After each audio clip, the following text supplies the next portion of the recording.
नमस्कार। जीवा fertility centres अपने हर सेंटर पे बंजारा हिल्स, सनत नगर, मनीकोंडा और कोमपल्ली पे जुलाई में हर शनिवार फ्री फर्टिलिटी कैंप रख रहा है। अवश्य आइए, अपना फ्री इवैल्यूएशन कराइए, ट्रीटमेंट ऑप्शन समझिए और ये जान लीजिए कि बहुत अच्छे डिस्काउंट्स दिए गए हैं IVF पैकेज पर। Thank you.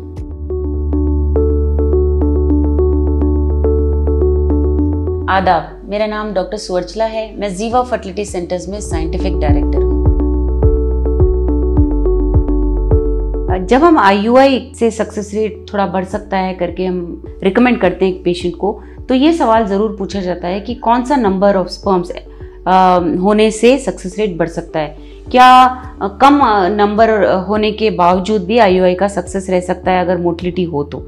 आज हम ये सवाल का जवाब ढूंढेंगे, क्योंकि ये बहुत ज़रूरी है ये जान लेना कि IUI आपके लिए कब काम करेगा। अगर नंबर बहुत ही कम रहा और कितना कम रहने से आपके सक्सेस रेट्स में कटौती हो सकती है। तो IUI होता क्या है? बेसिकली इसमें इंट्रायूट्राइन इंसेमिनेशन कहते हैं। इसमें आपके ओवरीज में अंडों को बड़ा करने के लिए टैबलेट या इंजेक्शन दिया जाएगा। ये ध्यान में रखा जाएगा डॉक्टर द्वारा कि ये अंडों की संख्या 1 या 2 ही रहे, ज़्यादा नहीं होनी चाहिए, क्योंकि फिर मल्टीपल प्रेगनेंसी होने के चांसेस ज़्यादा होते हैं। उसके बाद जब ये अंडे बढ़ जाते हैं तो इन अंडों को रिलीज करने के लिए फिर एक इंजेक्शन दिया जाता है, जिसके द्वारा वो ट्यूब में आके वेट करते हैं एग्स।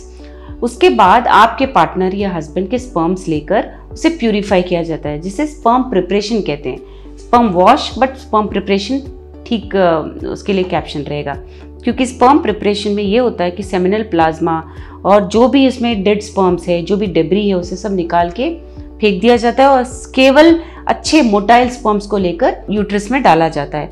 जो नंबर हम इस वक्त देखते हैं, मतलब स्पर्म प्रिपरेशन के बाद जो स्पर्म काउंट देखते हैं, वो ही सबसे महत्वपूर्ण नंबर होता है, जिसका नाम अब हम टोटल मोटाइल स्पर्म काउंट कहते हैं। क्योंकि ना केवल मोटाइल हो बट फंक्शनल भी हो, है ना, नंबर भी देखना है और मोटिलिटी भी देखना है। So total motile sperm count देखा जाता है। स्टडीज ये बताते हैं कि अगर ये संख्या अगर 9 मिलियन से कम रहा टोटल मोटाइल स्पर्म काउंट का, तो आपके चांस ऑफ सक्सेस बहुत कम हो जाते हैं।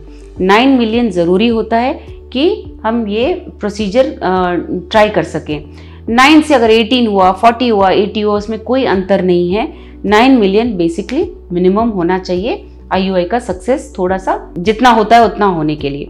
लेकिन क्या और भी फैक्टर्स हैं जिससे आपके सक्सेस रेट बढ़ सकते हैं? तो काफ़ी स्टडीज़ किए गए हैं। ये देखा गया कि क्लोमिफेन सिट्रेट जहाँ जिस साइकिल में दिया गया और जिस साइकिल में क्लोमिफेन सिट्रेट और इंजेक्शंस दिए गए, FSH के इंजेक्शंस होते हैं, तीसरे स्टडी में सिर्फ FSH के इंजेक्शंस दिए गए। तो ये देखा गया जिस साइकिल में FSH के इंजेक्शंस दिए गए, फॉलिकल स्टिमुलेटिंग हार्मोन के इंजेक्शंस दिए गए, उसमें IUI का सक्सेस ज़्यादा था बाकी 2 प्रोटोकॉल्स के मुकाबले। और ये भी जान लेना ज़रूरी है कि सबसे महत्वपूर्ण फैक्टर है आपकी वाइफ की उम्र। अगर आपकी वाइफ की उम्र 30 से कम है तो उसके सक्सेस रेट IUI से ज़्यादा होने के चांसेस बहुत होते हैं। 35 के ऊपर इसका सक्सेस रेट घटता रहता है। तो ये एक ही बात नहीं है कि कितने नंबर ऑफ स्पर्म्स होने चाहिए। IUI के लिए बहुत महत्वपूर्ण है कि कौन सा प्रोटोकॉल दिया गया, क्या उम्र में किया गया, कितने उम्र में, मतलब कितने प्रॉब्लम्स और भी हैं, जैसे क्या एक साइड ट्यूब ब्लॉक है, एंडोमेट्रियोसिस है, हार्मोनल इम्बैलेंस है, PCOD है। ये सब ध्यान में रखते हुए आपकी फर्टिलिटी स्पेशलिस्ट डिसाइड करेंगे कि कौन सा प्रोटोकॉल आपके लिए बेस्ट रहेगा। इसके बारे में अगर आप और जानने चाहते हैं तो अवश्य स्क्रीन पे दिए हुए नंबर्स पे फ़ोन कीजिए। Thank you. हमने इस वीडियो बनाने के लिए बहुत मुशक्कत की है। मेहरबानी करके हमें लाइक और सब्सक्राइब ज़रूर कीजिएगा। शुक्रिया।